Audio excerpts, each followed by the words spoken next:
I'm Richard Gisbert, and you're at The Listening Post. This week, China and Taiwan. Demonstrations on the streets of both over what can be reported in China and who owns the media in Taiwan. The anger over journalism in Greece hits home. Reporters there are getting firebombed over their work. The killing of Osama bin Laden, the movie version of that story, and the debate over torture. And Hollywood and the art of the cliché. The View from France in our web video of the week. Most of the domestic news reporting coming out of China is government approved, if not government controlled. But when a recent incident involving a newspaper called Southern Weekly hit the headlines, it was, as far as Beijing is concerned, off message. We've reported on Southern Weekly before here at The Listening Post. The paper is based in the province of Guangdong and has a deserved reputation for testing the journalistic limits in China. This particular story began with a New Year's editorial calling for more political reform and a move towards a constitutional government. That article did not make it into print. It was changed, apparently without the editorial team's consent, to something more politically benign. That triggered a strike by some of the paper's reporters and a public protest calling for an end to censorship. Chinese journalists are routinely dismissed by outsiders as government mouthpieces. But this showdown ended with the local authorities agreeing to loosen some of their editorial control. So Southern Weekly appears to have accomplished something. Have things really changed for the media in Guangdong? More importantly, if the changes are real, will they spread across the one-party state, the world's most populous country? Our starting point this week is Guangzhou, the capital of the province of Guangdong.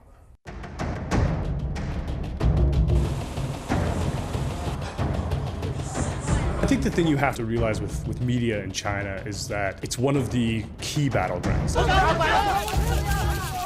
If the censorship is too high-handed, as it was in this case, then newspapers will say, we're just not playing this game anymore. I think this incident has given a great push to people's awareness of freedom of speech. But I think it's an incremental process. It will not happen overnight. Like many protests that somehow morph into larger social movements, this one started small. One single editorial in one newspaper and one censor who went too far. Censorship in China, of course, is a very old story, but there are nevertheless some rules of etiquette, if you like. There are many different ways the government censors the press. But usually it's done through pressure on editors. And the evolution of the famous New Year's editorial started off like that. In January every year, Southern Weekly issues a New Year editorial calling for social or political reforms. And this year's New Year editorial was originally titled China's Dream, the Dream of Constitutionalism, which calls for the rule of law and new governing by the Constitution. So it was a very, very provocative topic. The editorial was asked to be rewritten twice. It turned out that the title has been changed to We Are Closer to the Dream Ever Before, and this was outrageous. Xi Jinping talked about a term he used like China's dream. He mentioned the dream we are striving for is the dream for the Chinese nation's revival. And that editorial on Southern Weekly just play on the words dream. It says this is the dream of constitutionalism. So these two messages are obviously different, although they are all focusing on dreams, but obviously Xi Jinping's dream is different from what Southern Weekly wants. The propaganda chief in Guangdong, a guy named Tuo Zhen, really put the clamps on Southern Weekly. The journalists there talk about, they set up an office inside the newspaper to sort of monitor what they were reporting. They had to submit their stories ahead of time for approval. And, the sense we get is basically that it was just the straw that broke their back. And they just decided they'd had enough. And so they came out and protested in an unusually public way. Coming when it did, less than 2 months after the party congress in Beijing and the unveiling of a new leader, the Southern Weekly protest put the new leadership to the test. It was inevitable that the story would spread on Sina Weibo, the Chinese equivalent of Twitter. What intrigues China watchers, though, is the way it spread, and the fact that it was reported well beyond the micro-blogging site. The Chinese people, there are about 300 million Weibo users in China. And the Chinese internet user will be very innovative. They will create certain words to replace those banned sensitive words. In China, the shorthand for Southern Weekly is Nanzhou. Nan means southern, Zhou means weekly. But Zhou also sounds the same like porridge in China. So there is an article saying that, oh, I miss the porridge in South. They pour out all their feelings, their sympathies for Southern Weekly. In this incident, it is the many television stations that actually fired the report about the Southern Weekly incident, like Shanghai Satellite TV. 南方周末2013年的新年献词 They were the first media that did a report about the Southern Weekly incident, which was quite surprising, because before we thought, television was highly censored, but now they've actually taken a kind of more liberal steps towards the freedom of expression. In the past, under the Hu Jintao administrations, when newspapers have been rebellious like this, they've been cracked down on, editors have been fired. And in this case, at this point, it looks like they have an agreement where no one is going to be sort of fired or openly punished. And there's some people who look at that and interpret that as sort of Xi Jinping and the new leadership who are coming in now, taking a sort of a more conciliatory approach to managing the media in China. That approach was visible immediately after the New Year's editorial. Southern Weekly published. The paper wasn't taken out of commission, not even for one edition. Other media outlets in China, particularly those that are in private hands, will have noticed that. Is there another Southern Weekly out there, or another TV channel ready to push the bounds, test the limits? The challenge to the government could be from any paper or any TV station. Some commercial newspapers and daily papers, and they also show their supportive attitudes towards Southern Weekly. They could be the next challenge to the government. And well, I don't think it's going to be People's Daily or the Global Times, those sort of state-owned party media, but commercial media, local media would be a huge challenge to the Chinese government in the future, I'm sure. One of the things that journalists and media are anxious about is that in the last 5 years, instead of becoming more liberal, Chinese censorship has actually got tighter. And there's been an implicit understanding, if you like, that of course, as a developing country, you can't have the same freedoms as an advanced country, but it will get better as China develops. Now, China's developed very fast, and now people are beginning to say, well, when exactly is it going to get better, and why is it going backwards? Half a century ago, China's leaders talked about the Great Leap Forward, a campaign designed to transform a traditional society into a modern industrial one. In economic terms, things are changing. But over the past few years, the media have actually taken a leap backward. They are less free. Where does the media side of the China story go from here? How much freedom of the press is the new leadership willing to tolerate? That is about as clear as the skies over Beijing. Our Global Village voices now on the state of journalism in China. While it's true that media control and censorship is not something rare in China, the Southern Weekly incident differs in that, for one, it was extremely heavy-handed. I mean, usually censorship is done with a scalpel, not a hammer. Directives are issued, things are changed or tweaked.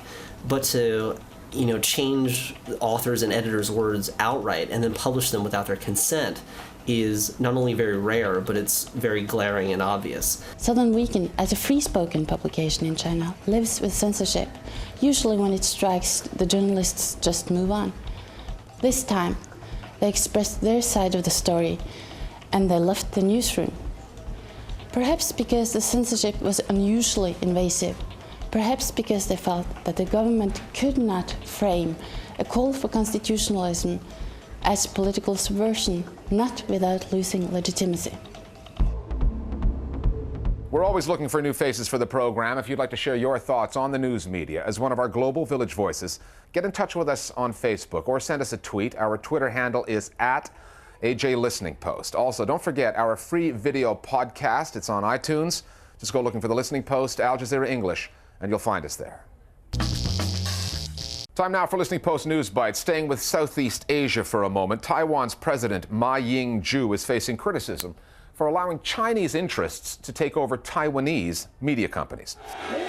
Thousands of people took to the streets after President Ma's KMT party blocked the passage of a law designed to prevent media monopolies.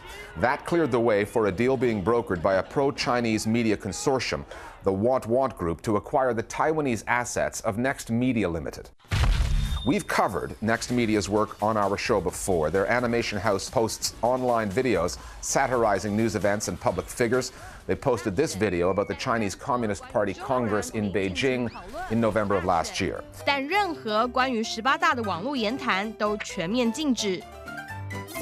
Opponents of President Ma say Next Media's freedom of expression is likely to be smothered by its prospective new owners. Should this deal get the go-ahead from the regulators, it would mean that nearly half of Taiwan's print and TV outlets will be in the hands of pro-China businesses. The failing health of President Hugo Chavez is topping the news agenda in Venezuela, and there's a TV channel whose coverage the government is particularly unhappy with, Global Visión. Chavez and Global Visión have been at daggers drawn for nearly 15 years now, and the past few months have seen another deterioration. President Chavez is being treated for cancer in Cuba, reported complications after a recent operation forced the postponement of an inauguration ceremony to kick off Chavez's fourth term in office. Global Visión aired a series of 90-second spots questioning the legality of the postponement. As a result, the channel has been ordered by Venezuela's telecommunications regulator, Conatel, to cease and desist. According to Conatel, Global Visión is in violation of a law which prohibits information that generates anguish in the population or promotes the violation of the legal order. Chavez's government has also initiated an investigation into Global Visión. It's the 8th legal dispute between the channel and the government. And if found to be in breach of the law, Global Visión could be fined 10% of its gross profits from last year or be taken off the air for 3 days. The media are under attack in Greece for what some activists are calling their pro-austerity, pro-capitalist coverage. Firebombs were thrown at the homes of 5 Athens-based journalists on January 11th. 2 of the journalists work at state news outlets. 2 others are employed by private news channels, Mega TV and Alpha TV. One of the victims is a former journalist now working as a spokesperson for the state privatization agency. A group called Lovers of Lawlessness claimed responsibility for the attacks. It said that the media were the main managers of oppressive state designs and were manipulating society accordingly. Throughout Greece's economic struggles, anti-austerity protesters have accused Greek media conglomerates like the one that owns Mega TV of putting their business interests ahead of balanced journalism, limiting their coverage to pro-World Bank and IMF agendas. Earlier this month, activists stormed the premises of the state-owned radio station ERT3. The Paris-based Press Freedom Group, Reporters Without Borders, condemned the violent trend. It said, "We are very concerned by the growing violence against news media and leading journalists in recent months. These attacks are the most visible expression of an increasingly dangerous climate for all journalists who are being turned into the scapegoats of a crisis they are just analyzing." If ever a big news story was made for the silver screen, it was this one. The world's most wanted man hunted down by a team of commandos working on the direct orders of the President of the United States. The killing of Osama bin Laden has been turned into a feature film, Zero Dark 30. Now, one would think that the real story came with all the necessary elements to grab the viewer's attention, that Zero Dark 30 would not need to quote-unquote dramatize what actually occurred. So it's surprising that the filmmakers chose to open the film the way they did. The first 40 minutes include graphic scenes of prisoners being tortured by American operatives and eventually providing key intelligence leading to the raid. That never happened. Even the CIA and proponents of torture admit that waterboarding and physical abuse did not get them to bin Laden. Other means of intelligence gathering did. The Listening Post's Nick Muirhead now on Hollywood's telling of the story, the debate over torture in Zero Dark 30, and the concern that American moviegoers will leave cinemas with some dangerous misconceptions. Can I be honest with you? I am bad news. I'm not your friend. I'm not gonna help you. I'm gonna break you. Any questions? An argument can be made for creative license in any film, and Zero Dark 30 is no exception. I think what makes it different is that this is a very fresh and incredibly troubling chapter in American and world history. And then to have this be one of the first and certainly the largest representation of it, there's a greater responsibility. The filmmakers are very cagey. They're playing it both ways. They're saying it's a fiction film, oh, but it's also based on real reporting. The way torture is used in this movie is intended by the filmmakers, at least ostensibly, in purely journalistic terms. They want to say one aspect of the war on terror is the use of enhanced interrogation techniques, torture. But it goes beyond that to say that specifically bin Laden was killed because of information that came from torture. In the years since 9/11, the use of torture has been one of the most contentious aspects of the Bush administration's war on terror. The former president argued it was a crucial tool in protecting Americans. If I said that we had who we think's the mastermind of the 9/11, they would say, why don't you see if you can't get information out of him without torturing him, which is what we did. Very little is actually known about the CIA's program of interrogation, but the US Senate Intelligence Committee was clear.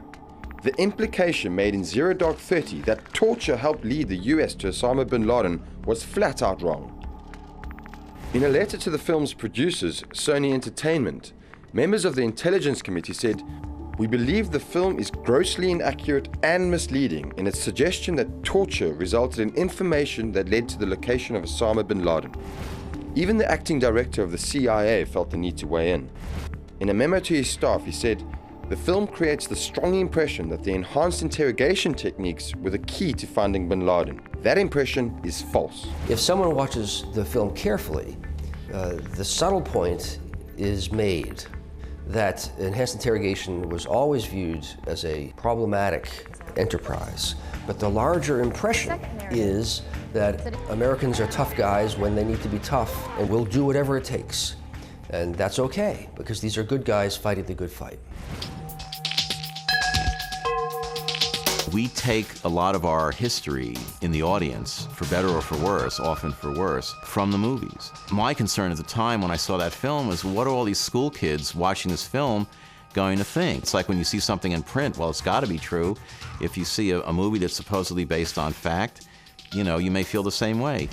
And I think that is insidious because a decade ago, it was inconceivable for Americans to discuss whether the United States should engage in torture. It was so antithetical to everything that we stand for that you would be tossed out of the room, basically, if you even raised the subject. Of course Americans don't torture.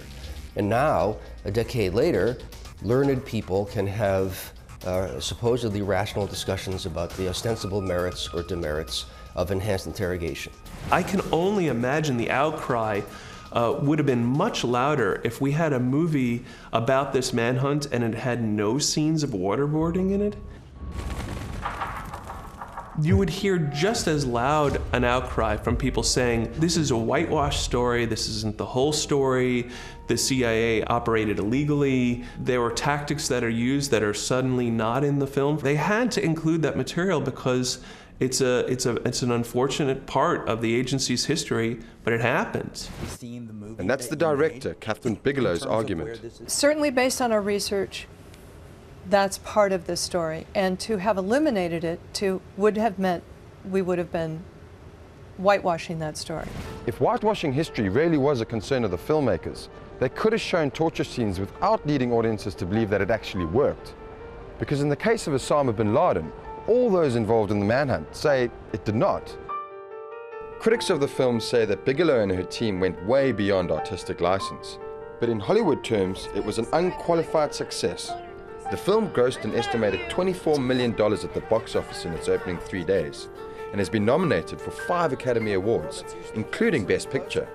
One of the problems with the critical response to this movie is that I think a lot of critics do decouple technique from politics, and so they fell for this movie on a very one-dimensional stylistic level. This is it. I can't divorce technique from content in that way, especially for a film like this. Films are not works of analysis, so the critic's job then is to try to unpack every aspect of what a filmmaker's doing. And if what they're doing is as political as this, the politics have to be addressed very rigorously. We're still no closer to defeating our enemy. Every single time someone turns on a camera and decides to shape reality into a film, there are going to be changes to the truth, but we have to decide as an audience, as a viewership, if those changes are acceptable or not. I would rather celebrate Kathryn Bigelow's bravery in taking a story that could have been extremely jingoistic and turning it into a rich, distressing portrait of obsession.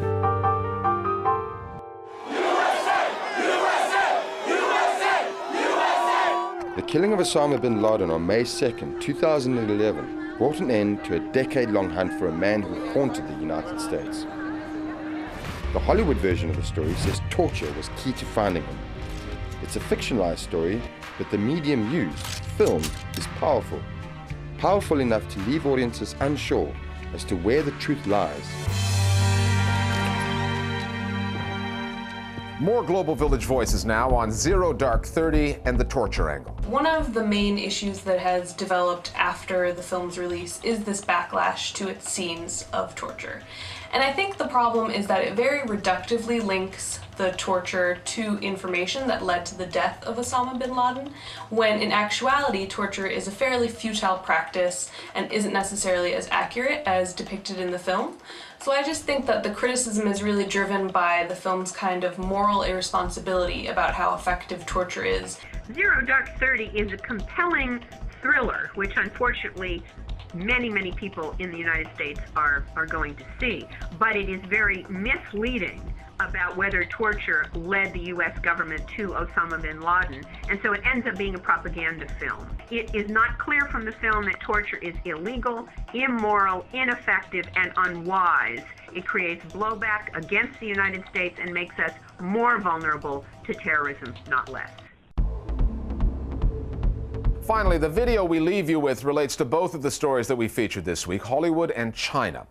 It's a short animation that takes us on a tongue-in-cheek tour around the Hollywood cliché machine, some of the tried and tested devices that film directors like to use to keep their audiences entertained. The French team that put this together is a design collective called La Mécanique du Plastique. Their little production combines elegance and irreverence with some suitably excitable voiceover narration, so we're making it our web video of the week. We'll see you next time at the Listening Post. Ça commence avec un Chinois, ouais. Donc il est chez lui, dans son salon de Chinois, avec des tatamis, des bambous, des bols de riz, enfin style asiatique quoi, c'est un Chinois. Bon. Donc il est à genoux devant son ordinateur en train de pirater le système capitaliste américain. Et donc du coup, bon, bah, pour bien montrer que c'est un pirate informatique, il y aura des câbles partout et des écrans avec des lignes, genre Matrix quoi. Sauf que visiblement, pouf, il y a un problème parce qu'il tape fort sur son clavier, tout d'un coup comme ça, et on sait pas pourquoi. Et alors en fait, c'est plus compliqué. C'est une histoire de fil débranché qui a frotté sur une soudure. Mais ça, il l'a pas compris. Hein. Il a pas compris parce qu'il est tchèque. En fait, voilà. Il est pas chinois. Bon. Et alors ça, on pourrait le suggérer avec une méga scène de catch dans une grange. Bam, crochet du droit, bam, crochet du gauche. Un combat entre deux balaises, genre comme ça les mecs. Il tape sur son clavier. Et alors là, de manière un peu symbolique, on se retrouve dans la peau d'un patient dans une ambulance. Les portes s'ouvrent, des mains agrippent le brancard et nous entraînent à l'intérieur de l'hôpital. Ça défile un peu dans les couloirs à toute vitesse comme ça. Le brancard percute les portes, bam, bam, bam, comme ça. Et puis ça s'assombrit un peu là. Tout devient flou. Pouf, on tombe dans les pommes quoi en fait. Hein. Retour à la réalité, le type se réveille d'un coup, comme ça, et se précipite dehors sans emmener le docteur. Alors après voilà, on met le plan classique de l'autoroute avec au loin une grande ville, un embouteillage dans un sens et une seule voiture qui fonce dans l'autre. Et boum, on est à Washington. Explosion à droite, explosion à gauche. Allez,